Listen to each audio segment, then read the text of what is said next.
Guyabano or Abana chips.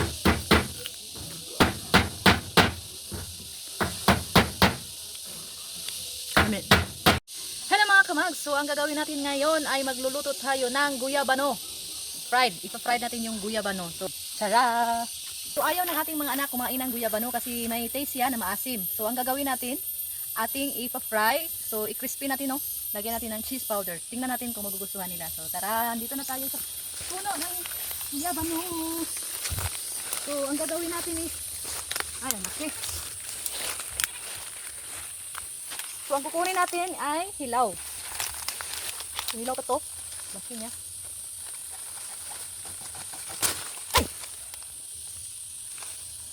So ito yung guyabano. Ayaw na ayaw ng mga bata na kumain nito pag nahinog kasi maasim. So sayang naman ang mga vitamins nito at nutrients kung hindi makain ng mga anak ko. Kaya gagawin natin. Tingnan nyo mamaya kung anong gagawin ko dito sa guyabano. So tamang-tama na to para sa ating gagawin mamaya. So tingnan nyo mamaya kung anong gagawin ko dito sa hilaw na guyabano. Tiyak na magugustuhan ng mga bata to. So try nyo din. So ang gagawin pala natin ay guyabano chips or abana chips. So una, magbabalat tayo or balatan natin ang guyabano fruit or abana fruit. So nagpatulong tayo sa ating asawa kasi mabigat kasi malaki yung abana na nakuha natin. Medyo ano na siya, may tamis na siya. Konting tamis kasi malapit na siyang mahinog. Actually marami ang guyabano dito sa amin pero hindi kinakain ng mga bata kasi maasim siya pag nahinog. So may ideya ang nanay kaysa masayang yung guyabano. Sayang naman yung mga nutrients at benefits ng guyabano, no? Nandito lang sa paligid. So, try natin tong guyabano chips or abana chips. So, first time natin tong gagawin. So, una, balatan muna natin yung guyabano. So, pagkatapos nating balatan, ay hiwain na natin ng manipis. Katulad ng paghiwa sa banana chips. So, wala tayong matalim na panghiwa. So, ginamit natin yung para sa karne. Basta mahiwa lang siya kasi hindi siya nagiging crispy pag hindi siya manipis. So pagkatapos hiwain ng asawa ko, so akin na namang hiniwa ng pantay. So kinat ko siya into half para magpantay naman yung korte niya o yung cut niya. So yan, cut lang hanggang sa matapos ang ating cutting ng ating abana. At malapit nang matapos ang ating pagkakat, ito natapos na ang pagkakat natin ng ating abana. So nagpainit na tayo ng mantika. So ready na yan, lagyan ng ating abana chips. So unang hulog ng ating abana chips. So kailangang mainit na mainit yung mantika bago mo siya ilagay. At then wag mo masyadong yung brown na brown kasi mapait siya pag nasobrahan ng apoy. So tamtaman lang yung apoy. So first time natin magluto nitong abana chips or guyabano chips. So tingnan natin mamaya kung magugustuhan ba ng ating mga anak. See? So ayan, luto na yung iba. So hanguin na natin. Huwag nang masyadong sunog kasi mapait. So ang purpose lang natin dito is maluto yung na siya ba? Kahit hindi na siya crispy. Ang importante is maluto yung abana natin na para siyang kamote. Yes, parang kamote yung kinalabasan niya kasi matamis-tamis siya kasi malapit na siyang mahinog.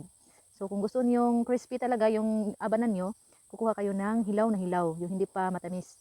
So itong nakuha ko is medyo matamis na siya, so malapit nang mahinog. So hindi na siya masyadong crispy, pero ang sarap pa rin niya. So ito, ilagay na natin yung second batch. Ang sekreto pala nito is huwag budamihan ng oil kasi pag madaming oil matagal siyang nagba-brown. So yung una, ang tagal niyang nagba-brown kasi maraming oil ang nilagay ko. Ito, medyo mabilis yung pag-brown niya. Second batch na to at malapit nang matapos ang ating pagluluto ng ating abana chips. So tingnan mo mamaya kung anong kinalabasan ng ating ginawa. Ito na nga, naluto na pala lahat. So, lagyan na natin ng cheese powder. So, ito yung favorite ng mga bata, yung cheese. So, mix din natin yan para mag-coat ang lahat ng abana chips. So, i-mix hanggang sa ma-mix lahat ng ating cheese powder. So excited yung mga bagats. Dahil may na-discover na naman ang kanilang ina. Madiskarte talaga ang kanilang ina. Walang halong chivero. Nilagyan natin ulit ng cheese kasi kunti lang nalagay.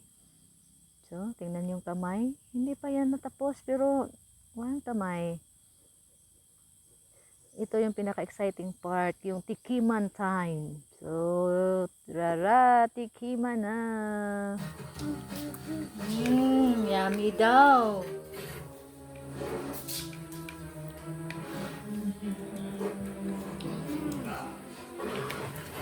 Mami.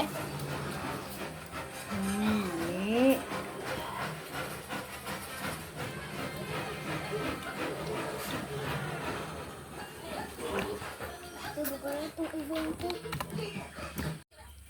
Masarap? Yummy? Yummy. Abana chips.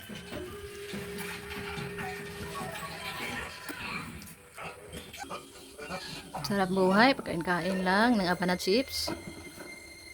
Hello, Loy. Psst. Sarap daw. Try nyo rin sa bahay nyo mga kamags. Ang ating Abana chips. So, medyo hindi na siya na crispy. Pero ang taste niya overall, ang sarap. Try niyo rin sa mga anak niyo. Thank you for watching.